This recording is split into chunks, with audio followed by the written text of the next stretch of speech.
This is my old HP printer that we took apart. On top of it sat a scanner tray, which was really easy to come off, and right next to it was a button pad.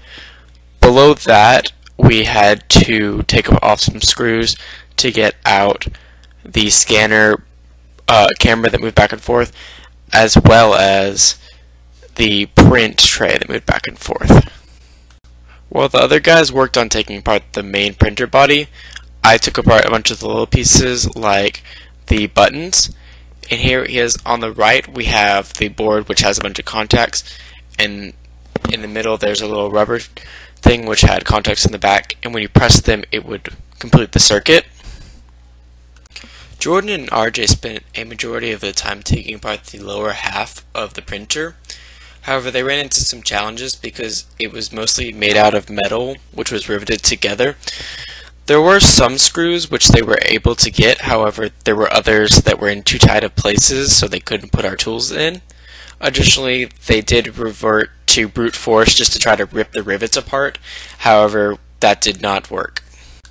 From there, I took apart the parts of the scanner. The main scanner eye is on the back of the green board.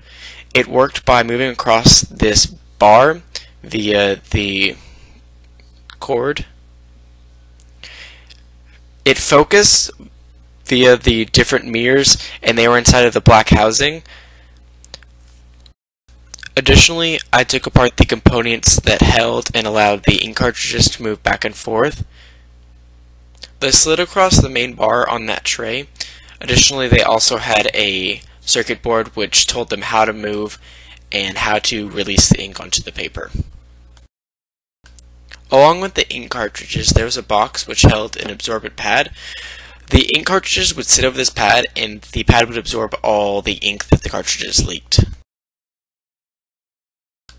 We spent a lot of time working on the bottom metal frame trying to get the wheels out.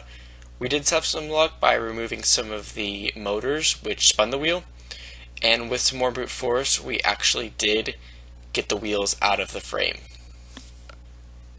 We finally stopped and just left the main body together because we knew we couldn't get the metal apart, but then overall we laid out all our pieces and it was so much that we couldn't get it all in one shot.